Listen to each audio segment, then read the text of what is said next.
Okay, ladies and gentlemen, it's Brendan O'Connell, the Belltower Boy, coming to you from Kuala Lumpur, Malaysia. It is Monday the 29th of January.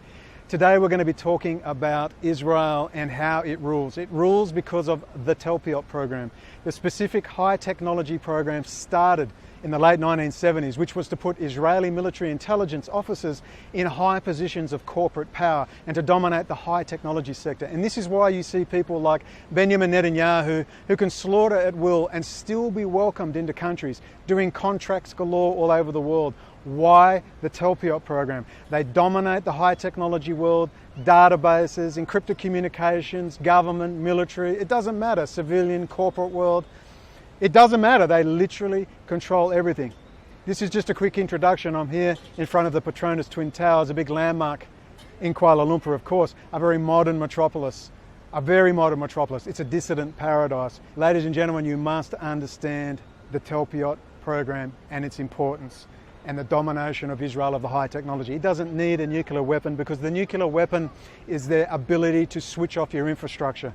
And in closing, before we get into the video, a nice 15-minute short one, just remember the two Spectre and Meltdown bugs that were flaws found in Intel CPUs. That was deliberate flaws put in by the Israeli state in their very nice, highly sophisticated CPU fabrication factory, where it designs and manufactures the latest Intel CPUs. They put those bugs in so that they would have access to the world's databases and the world's high technology sector infrastructure, which is hooked into the internet. They did it, and Netanyahu deliberately released that information. And we should very much wonder about Assange and Snowden. I don't know their real story, I'm not saying they're plants, but what they've done a lot of is to scare people, particularly Snowden, and to let people know we are watching, you better watch what you say and what you do. And you combine that with Intel CPU flaws, which are so incredibly important to understand, you understand why Netanyahu released that information. He's saying, you better shut your mouth to the corporate world, to the government world, because we've kill switched you. Ladies and gentlemen, short 15 minutes, the Talpiot program. Thanks for watching. Please subscribe and please donate, and please go to my Patreon account where I really want to focus my efforts. Thanks again to everyone who supported me. You know who you are. We're working on some really good programs. And thanks too to my new camera assistant. I'm not going to name him at this moment, but I have a local Malaysian friend now who's assisting me, and this is wonderful news, and we're networking now with local Malays, and we hope to be translating these videos into Bahasa Melayu. Thanks for watching. Ciao for now, Hoda Hafez, and I'll speak to you very soon. Talpiot program. Watch, subscribe, donate. Thank you.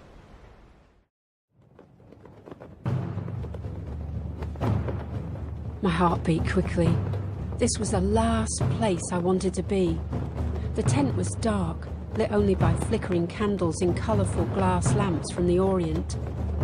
Thieves made deals in shadowed corners, and tinkers traded their deadly creations for illicitly won coin. The company Intel is now opening its biggest plant outside of the United States, and this one is going to be in Israel. The plant is set to produce the world's most advanced computer microprocessor. We all seem to have these in our computers. Oh heady days, young, dumb and full of rum, barley bound. My biggest concern was if a light easterly breeze would smooth out the water for my morning surf. Computing woes in the olden days were limited to the mother virus, where your mother removed the power cord to your VIC-20 or Commodore 64 in the vain hope you would do your homework.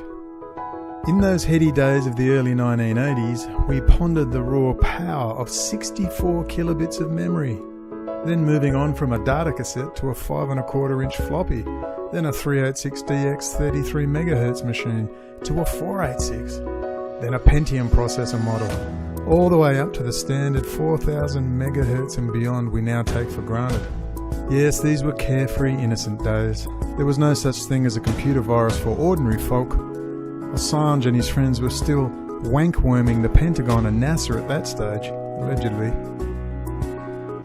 Now the entire world is hooking up to the Internet of Things, from self-driving cars to smart light bulbs to smartphones to robot milking machines and medical nanotechnology. And who has made themselves indispensable in the field of cybersecurity against the emerging threat of bringing the world's new critical and non-critical infrastructure to its knees.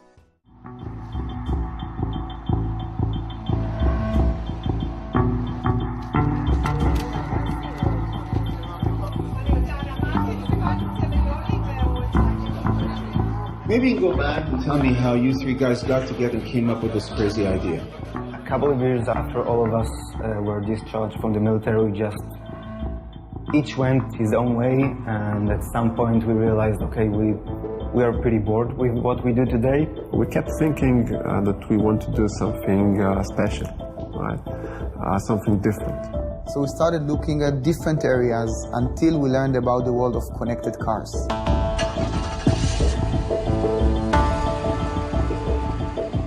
Cars are way more computerized than we realize.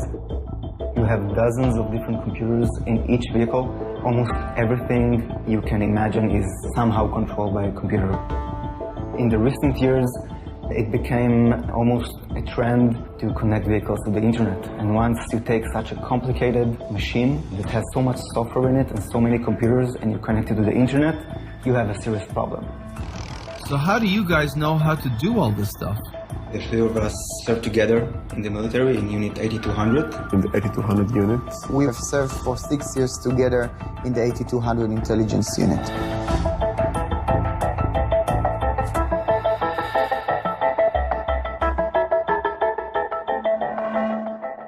Unit 8200 is the backbone of the Israeli intelligence community, and it's also a hotbed for Israeli high-tech.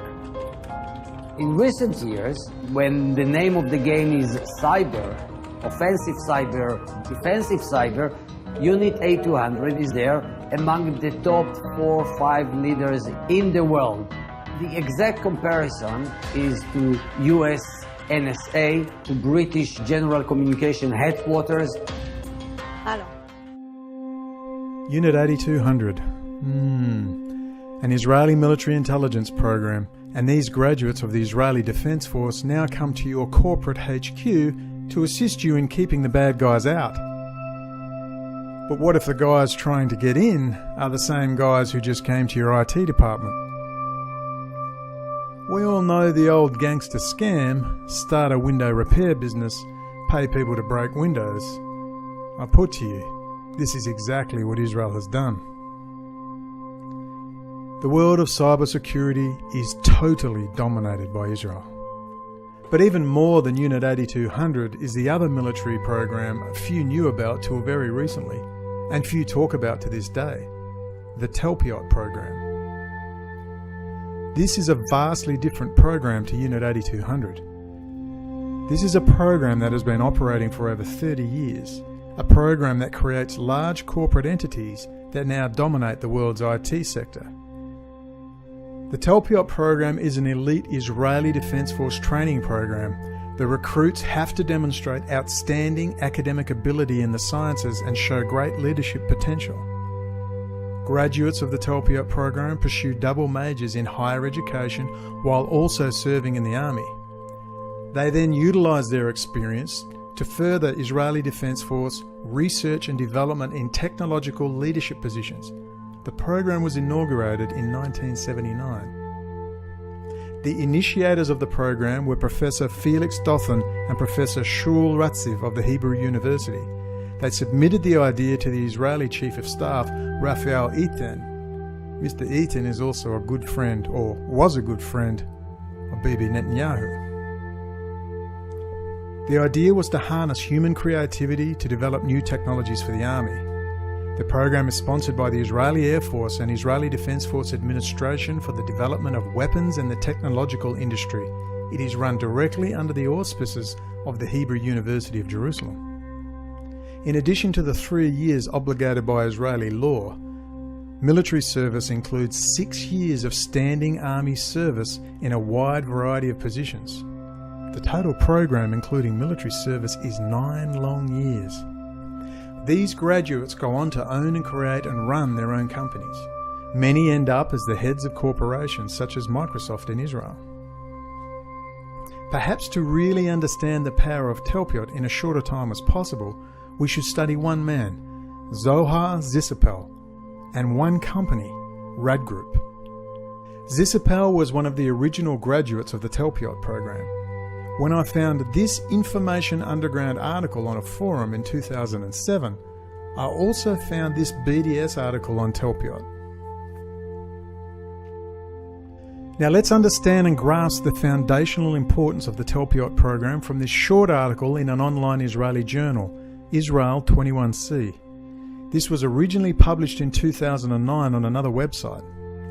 The article by Karen Kloosterman disappeared after I made Talpiot known in court documents at the time I was speaking to members of the West Australian Counter-Terrorism on this particular issue. The website and most of the limited public writing on Talpiot and its graduates was removed, totally, except for that BDS article. I would also add with regards to this issue that I am the only human being on the planet who has had the Israeli state name them directly as the reason for a Friends of Israel rally, held 8 days before the start of a high-profile trial on August the 8th, 2010. This Friends of Israel rally took place in Perth, Western Australia.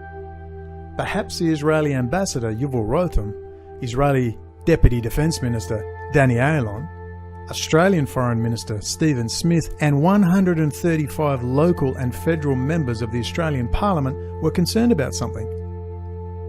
Head of State Counter-Terrorism Barry Shelton had emailed me, quote, "We all respect your work," and invited me for a coffee 2 months before the rally was arranged. I wonder what we were going to talk about. Let me put what happened in the context of a Californian man going through the same 8-year torture process. We'll convert population differences between Western Australia, 2.7 million people, and California, 40 million people, into an equivalent number to make the point. Imagine Bill Smith, a native of Los Angeles, California, met an American Jewish guy who had served in the Israeli Defense Force. Imagine if this guy, we'll call him Leon Wend, had high security clearances and was installing the weapons and sensor systems on the brand new Seawolf-class US Navy attack submarine. Imagine if Leon Wend had been showing publicly hundreds of photos and video of the interior of this highly classified sub, years before any material had been released to the public. Imagine if Bill Smith made a complaint about a security breach to American authorities. Then, imagine if Bill Smith wrote about Leon Wend and his sudden move to the Israeli company Verint, a company that specialises in critical infrastructure security and data intercepts for law enforcement agencies. Now we find Leon is installing CCTV security on the Los Angeles public transport network just after the same company, Verint, had installed the same equipment in the London Tube just before the bombing in 2005. Now imagine Leon Wend makes a complaint to the Los Angeles FBI that Bill Smith was stalking him by naming him online, and Bill Smith is interviewed by counter-terrorism police. Imagine, on hearing the details of Mr. Wend and the security risk he poses, the Los Angeles FBI field office tell Mr. Bill Smith to be quiet and they would investigate. Imagine, a year or so later, Mr. Smith attends a rally in support of the Palestinians and calls a hardcore Jewish Zionist activist a, quote, racist Jew, with a, quote, religion of racism, hate, homicide and ethnic cleansing. Mr. Smith then ends up charged for racially vilifying that man, Stanley Elliott Keyser, and is further charged for incitement for making extremely banal comments about Jewish power you could hear at a Professor Norman Finkelstein meeting. Imagine if Bill Smith tells police if they continue with the ridiculous charges, he will be raising matters of national security at the trial. Imagine a full-blown harassment campaign begins against Mr. Bill Smith and his friends and family. Imagine there are 4 suspicious deaths, including his sister. Imagine the head of Californian State Counter-Terrorism invites Bill Smith out for coffee to discuss Israeli intelligence activity, and he emails on his official police email, "We all respect your work." Imagine a few months later a rally to support the Israeli state is organised and the Israeli ambassador to the US is there in person. The Israeli Deputy Foreign Minister is there via video link. The US Secretary of State is there in person. 100 members of Congress and the Senate are there in person, and almost the entire US political class write letters of support for the event, and 26,000 Christians and Jews from all over the US attend the event in person. A keynote speaker is the man who brought the hate speech charges against Bill Smith, Stanley Elliott Keyser. And this Friend of Israel rally is reported on by the local Jewish online journal as being directly organised in response to Mr. Bill Smith. Not only is this an obvious attempt to intimidate the state political, judicial and legal class, it is a giant international incident and violation of state-to-state relations. But you'd never know it, because despite reporting the event in the local newspaper and recording footage of the event itself for all to see, no media outlet will touch it. Not even Iran Press TV, even though their senior international correspondent swore black and blue he was waiting on funding for the story.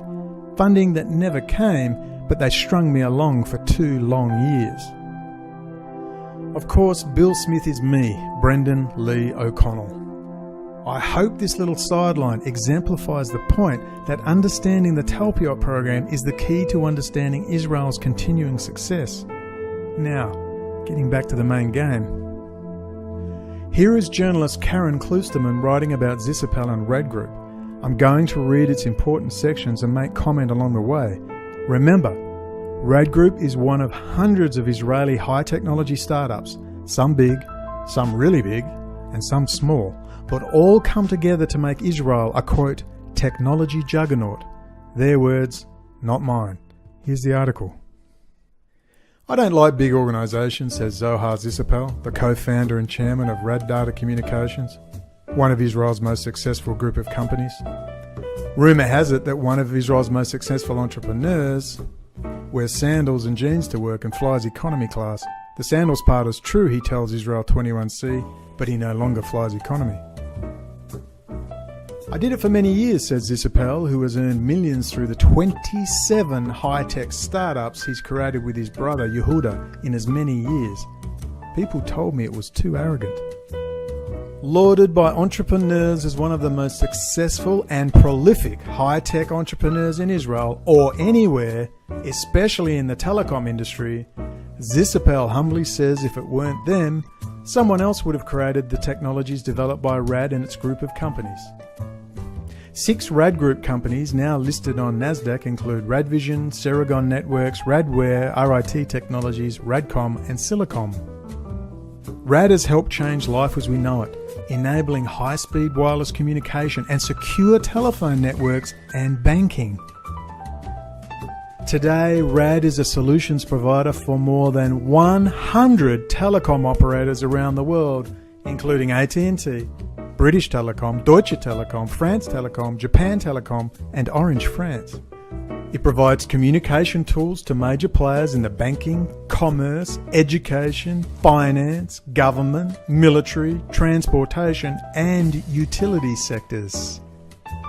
We were part of a trend, says Zisapel. We were lucky to be starting in the beginning of the 80s when Israel was still a very socialist country. In the beginning, he admits, it was hard to change the world's image of Israel from a predominantly agricultural exporter to one that has fashioned, at the time, the smallest modem on the planet. When Zisapel went to develop the business abroad, people said, "We're buying oranges, not modems," he recalls. Could life be different without us? I don't think any company can claim that, says Zisapel, not even Google or Microsoft. He gives the comparison of art and applies it to high-tech. There are those who do it first. When you do something first, you'll have others following you. Born in Tel Aviv in 1949, Zisapel's father, an immigrant from Poland, was a shoe salesman. Before becoming the head of the Electronic Research Department of the Ministry of Defense in Tel Aviv, Zisapel had studied at the Technion, the Israel Institute of Technology, for 2 degrees, then went on to Tel Aviv University for an MBA. In 1981, he quit the Ministry of Defense and started Rad from the back offices of Bainet, a company his brother had started. Zohar's first assignment at Rad was to manage the development of the company's first product, a mini modem that would change the computer industry. He and his brother Yehuda were always and still are very much a team in their entrepreneurial activities. In Israel, where everyone and his brother vie to build a high-tech company, Zisapel laughs because it actually happened. Me and my brother, we are totally different. The fact is, we are compatible because we stayed together for so many years, are together today, and will be together in the future. We have very different strengths and weaknesses. Today, Rad has blossomed into 27 companies. over the 27 years that the brothers have been working together. The group, which employs 3,500 people globally, has been called, quote, the world's most successful incubator of telecom-related startups by Business 2.0 magazine. The idea comes first, then we start looking for people, says Isabel, who usually looks at a pool of Israeli developers or ones in the US who are interested in coming back to Israel for work. We've done 27 companies in 27 years. In good times, in bad times, the rate stays the same, says Isabel, about one a year. Once a year, because we cannot do it faster, he adds. End of article. Did I just read that right? 27 companies in 27 years. Count 'em. That's one Israeli corporate entity. One. Israel now leads the world in high technology of every kind, from CPUs to medical nanotechnology, cybersecurity, encryption technologies, telecommunications, cryptocurrencies, billing services, databases for banking and financial security systems, military high technology systems of every kind, robotics in agriculture, robotics in general, water supply systems, food production and distribution, critical infrastructure security, and the emerging terror of artificial intelligence. It would be far easier to ask ourselves what the Israeli high-tech sector doesn't control or dominate. While Detroit and other US cities fall into disrepair, Tel Aviv booms. Now, where did they get the money for that? And what's more, where did they get the technology for that? There is no way to effectively boycott Israel. Every country on the planet is signing high technology deals with this technology juggernaut. Technology that Israel has stolen straight out from the United States. Technology that can switch off any country's critical infrastructure and bring its economy to its knees. Israel does not need nuclear weapons in the classic sense. It has the ultimate nuke. Control of the emerging Internet of Things and the Internet in general. And nothing is safe. From your self-driving car to your electricity grid to your bank accounts to your water supply to your food and food distribution systems, in hacker speak, Israel has you pwned. With Israel's domination of cybersecurity, we also find Zionist-run American companies like IMA Financial Services. Let's explain the multi-dimensional scam, but let's hear from Rob Cohen, head of IMA, first. You know, it's always interesting this time of year when you can reflect and look back. And in many ways, business has been good this year. But if you want to talk about bigger transformational things, the things that I'm most proud of is our investment in technology and data intelligence so that we can change the value proposition for our customers and use information in new and different ways. I think change has always been a constant, but what is changing is technology and data is giving us insight in ways that we didn't have access to information in the past. And we as humans are having a hard time adapting to the speed of the change. Our industry, by nature of the business that we're in, we have access to more data than probably most industries have. IMA insures corporations against cyber attack. They are also intimately involved with Israel and some unusual happenings in Colorado. I'm Eric Singer, Gazette.com, and this is Between the Lines, a 1-2 punch of great economic news for Colorado Springs just this week. First, we've learned, of course, that Frontier is coming back to the Colorado Springs Airport, resuming service. And now we've learned the National Cyber Intelligence Agency is coming here to Colorado Springs. Joining us now to put the center in perspective is Gazette reporter Wayne Heilman. So explain it to us. First, what is the National Cyber Intelligence Agency Center? The National Cyber Intelligence Center includes three elements. There's a rapid response center that's designed to help companies cope with and recover from cyber attacks.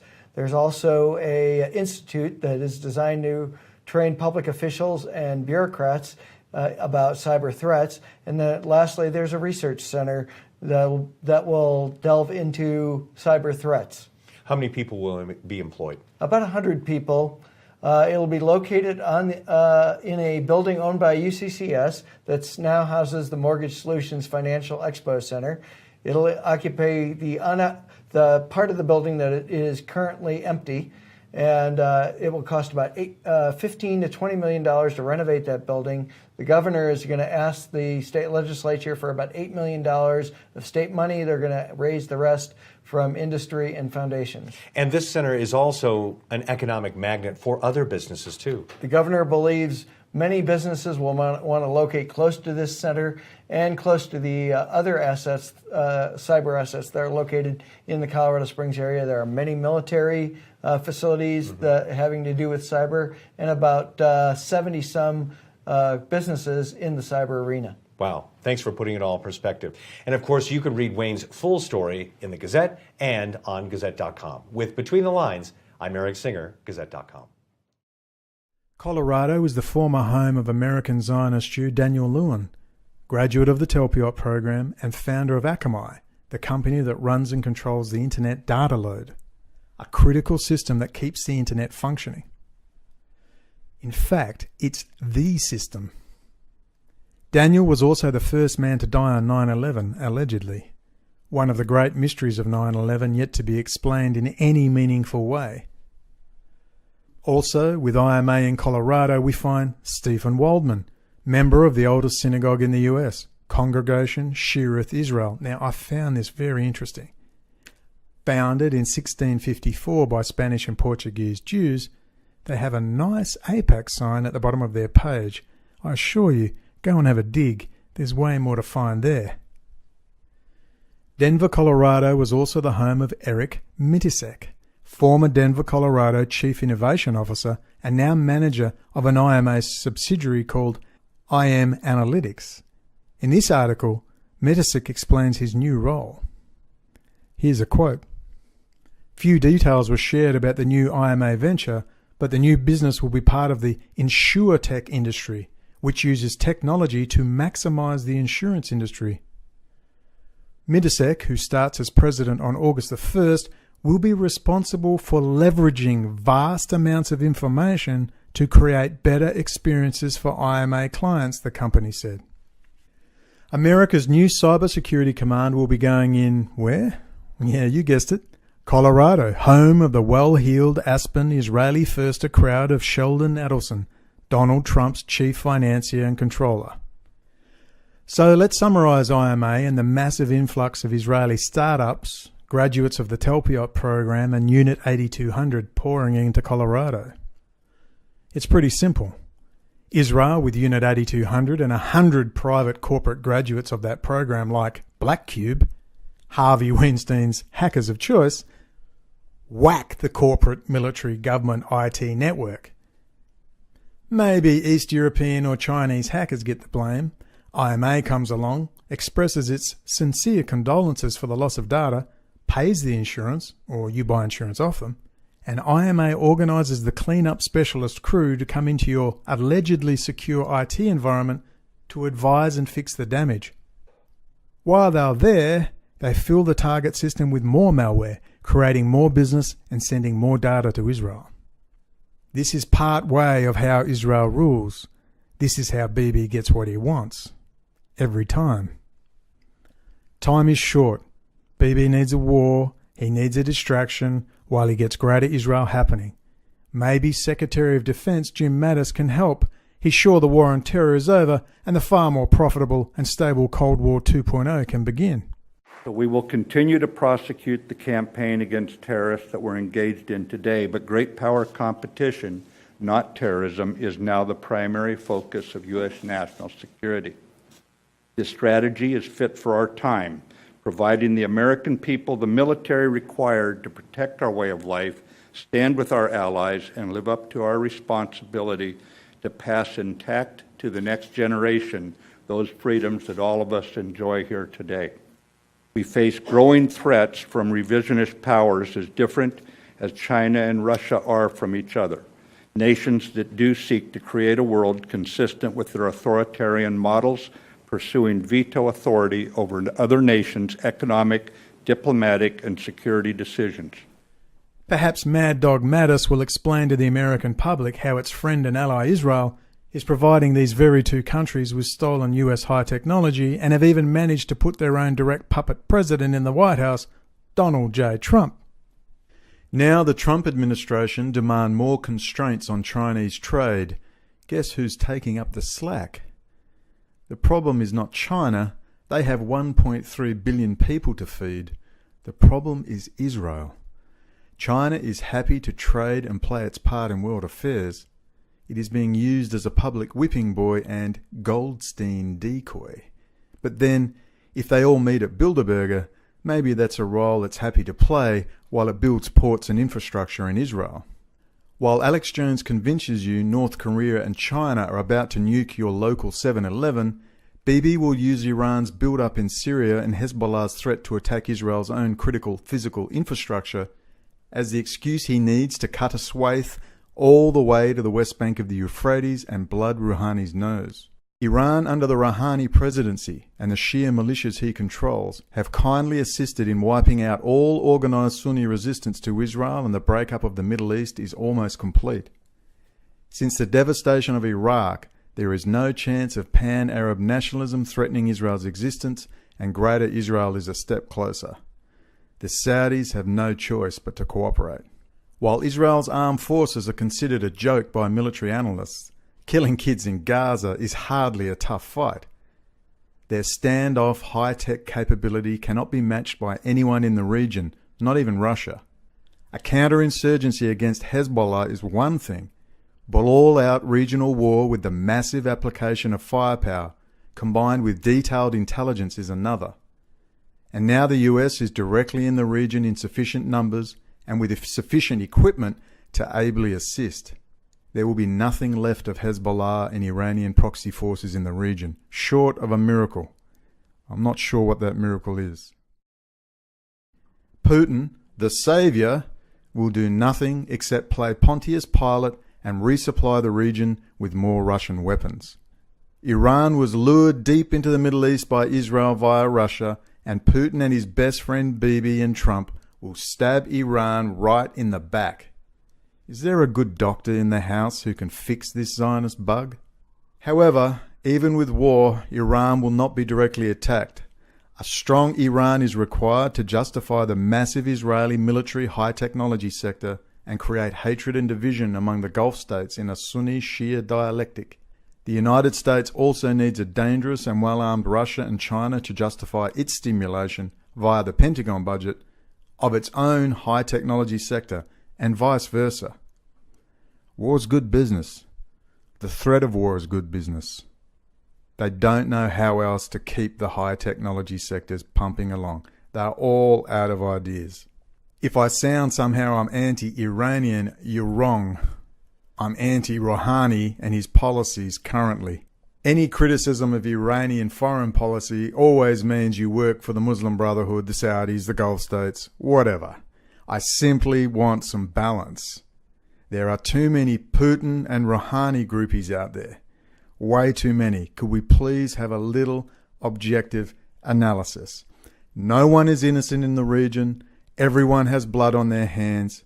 We need to try and have a balanced and objective analysis to step back and do our bit to promote peace in the region.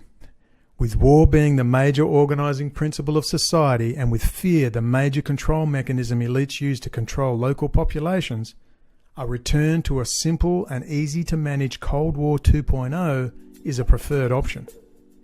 Now the grassroots citizen online insurgency has been largely quelled by high technology online AI and real-life movement control mechanisms and federal legislation.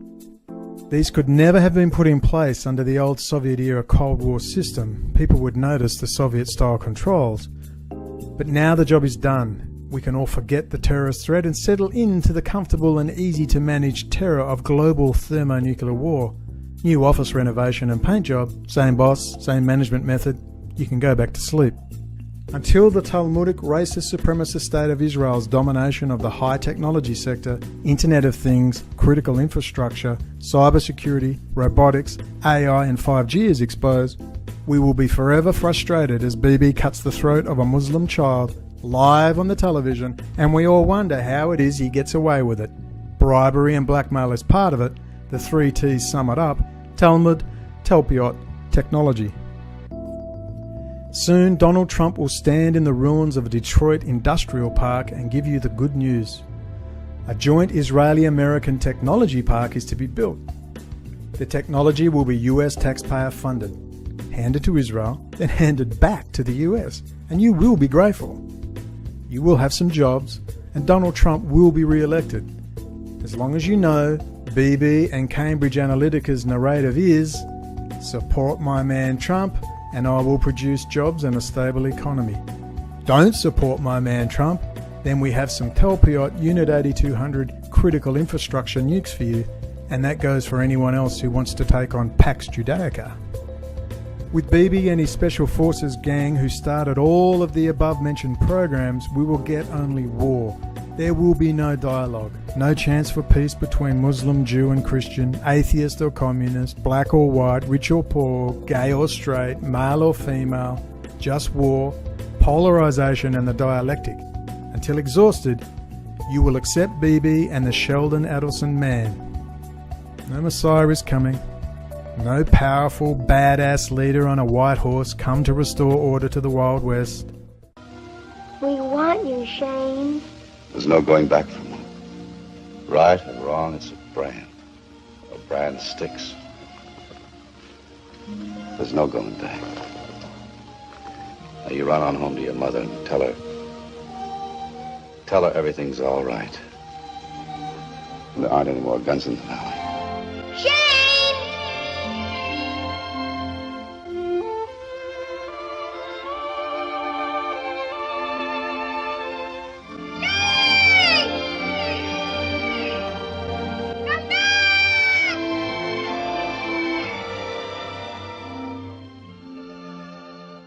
Shane's not coming back, and we're going to have to do it ourselves.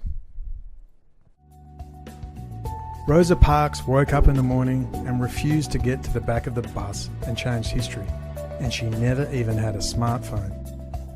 If not now, when? If not me, who? Here I am at my Muslim Brotherhood $1 million studio. InfoWars regular Joel Skousen is upset I'm upsetting his narrative. Help me and my friends keep upsetting Joel, Alex and Donald. Please donate, join Patreon and give me and my friends the resources we need to get the narrative out there that will hamper, or at least marginally disrupt, the total takeover of the United States by the neocon Zionists, Chabad Lubavitch, Russian Jewish gangsters, drug traffickers and weapons traders. They are not all powerful. They can only operate in the dark.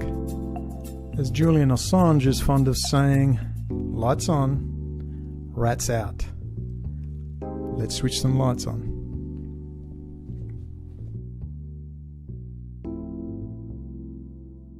Okay, this is about SAS Campbell Barracks, Leon Wind, Variant. Timothy, you told me that Variant does your local and national, your local police intercepts, an Israeli intelligence front. We're going to lock you in the car. Yeah, I know you are, Tim. Fuck you, Tim.